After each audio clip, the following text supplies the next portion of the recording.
Hey there, Irit for Shimmerz, and I have a new art journal layout to share with you. So you got a peek of the final project, and I just want to remind you, if you order on the Shimmerz website, then mention my name and you will receive a freebie um, to try out. So I am working in my Jane Davenport large journal. I can't um, stress enough how much I enjoy this journal.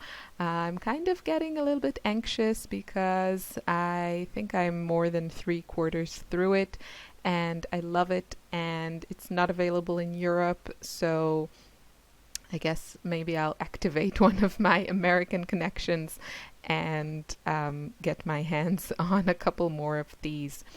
So I'm starting with a really simple um, application of color. You can see I'm using this palette knife type of, spatula type of thing, and just spreading around some pink and white acrytones paint. And the fun thing about this paint is that it has a matte finish.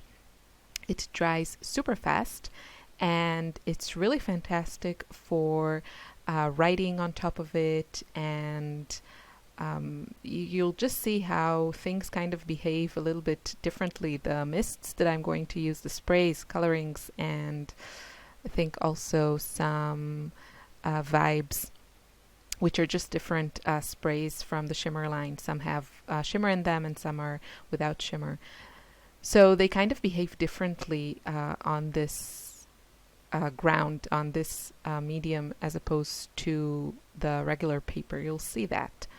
And I am actually going to treat this art journal spread kind of like I would a scrapbook layout, and I have to thank Sue's Fish, for this concept, because I don't know, I just somehow never thought of doing an art journal spread with the kind of the focal point being photos. And yeah, then I saw her do that a while back, and I don't do this on every layout, but I do occasionally use photos, and it's just a really fun way of creating an art journal, and also, using cute photos, doing some memory keeping and all that. So the photos I have here are also kind of exciting for me because they are printed on my Canon Selphy, and I think I've owned my Canon Selphy for I think at least a couple of years now, and I pretty much use it for every photo that I scrapbook. And I never tried the different formats of paper and sizes. I've only ever done the 4x6 classic size, and I decided to give it a go. And what can I say? It's perfect for art journaling.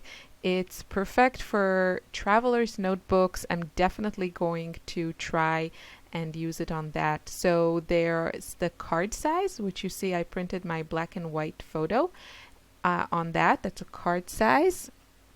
And there are also labels. So that square photo is actually printed on kind of, they call it label paper or something. Basically, it's a sticker. But the quality is still really great, and I think it's a great feature because it's really thin, and that's why I think it works really well for art journaling and travelers notebooks, because you get less of volume there, less dimension, and obviously, a lot of people use dimensional stuff in their journals and travelers' notebooks and everything, and that looks great also. But it's also great to have that flexibility and, just that possibility of thinner, flatter paper. And also, it's just fun to stick it on different. You can stick it on vellum or pattern paper like I did here, and just play around with it. So I'm really excited about finally trying out these different sizes, and I'm definitely going to incorporate that into my scrapbooking, my art journaling, and all that. I am using papers from the Maggie Holmes Bloom collection. It's an older collection. I think the one before this, the last one she came out with, Chasing Dreams, I think Bloom was the one before that. Maybe there was another one in the middle. I'm not sure. But that's where my stickers and papers are from. So what I'm doing now is I'm trying to match my products from Shimmerz to the colors in the Bloom collection, and I'm going to pick a couple of these creamies. I think that mint one is called something with mint. I'll have all the products listed in the blog post, so don't worry if you missed that or if I don't know the name of. And then there's this kind of really lovely, almost a periwinkle color called Sky's the Limit. So you can see now I'm just drawing some big circles with one of the mists. I think I pulled Jenny B. Blue and another one. I'll write everything down. But you can see how they kind of spread when you apply them on top of the paint. It's really fun and very different from the way they look just on the regular paper, where, you know, they kind of stay put.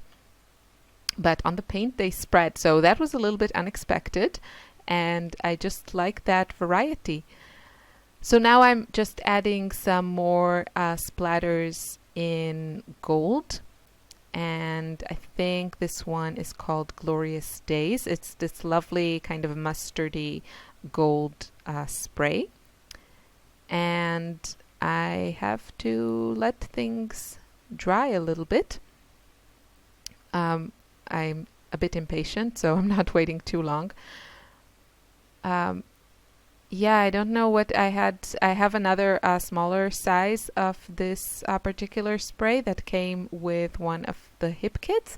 I think the larger one, I don't know why I switched to this one. Maybe the nozzle was a little bit, I think it was a little bit clogged at the bottom, because all these shimmer sprays have mica powder in them that contains all the shimmer, so it can clog up your nozzles. It's not a problem to clean it. I just wanted to get on with it, and I remembered that I had the smaller size. So I'm adding some of the creamies to my pattern paper, just adding some paint, some texture. They look really pretty on that pattern paper. And of course, splatters. There's a lot of splattering going on here. And I just really like the way this turned out, and I love that really simple background. You know, it takes no time at all to make, and because I also left quite a bit of white space, you know, above and below that pink blob, it doesn't look too busy. I mean, it's still, you know, it has its presence, this big pink blob.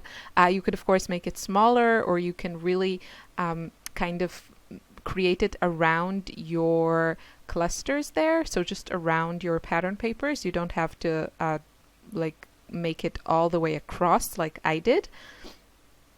So just a few more possibilities to play with this design. And I'm also going to add a little bit of that gold spray, and round brushes are great for adding splatters. And that's it. I'm going to glue that pattern paper with my photos, and now I'm just going to embellish with some stickers. And because I chose my spray paints and creamies according to the colors of this collection, I know I can add whatever I want, and it's all going to coordinate. And I think somehow, I don't know if it's like this for everyone, but definitely for me, I feel a lot more comfortable using very random stickers and images in my art journal. I feel comfortable using them also on my scrapbook layouts, but somehow an art journal is, maybe it's just the perception of things, and that doesn't really matter. But it's kind of like art journal is perceived more as a place for experimenting and playing and trying out different things. I do that also in my scrapbook layouts, but somehow I feel more free in my art journal. It's less, what's the word I'm looking for? I don't know, it's like you don't really have to commit to stuff like you do on a scrapbook layout. But it could be just me. Probably just me. And this could totally work also on a scrapbook layout. You could create the same background that I did here with the pink and the white paint, and then add all the splatters and everything. You could do exactly the same on a scrapbook layout, a 12 by 12 piece of cardstock. That would work really fun. That would look really fun and work really well, I think is what I want to say. It's just, for me, it's kind of like what I'm feeling at the moment. I've done a couple of art journal spreads for Shimmerz lately, and then I've also done lots of scrapbook layouts using these goodies. So it really depends on my mood, but I am definitely enjoying my art journal more and more, as you can probably tell if you follow my YouTube channel, because I have been posting more of my art journal spreads. So finishing touches, I'm going to add the date with a roller stamp on one of the labels in the sticker sheet, and I'm using what's it called? Stays-on ink in gray.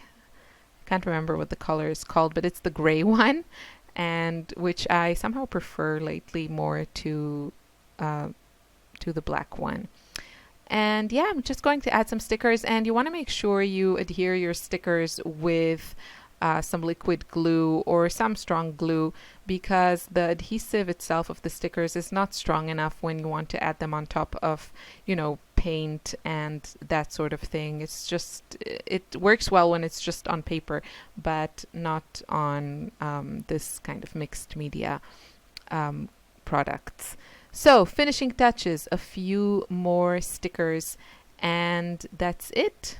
I'm done. I'm just trying to smoosh things together. My journal is getting quite chunky. So there's my finished project. I hope you enjoyed this video, and I hope you feel inspired to try something similar. Leave me a comment if you have any questions. I wish you a lovely day. Thanks for watching. Bye.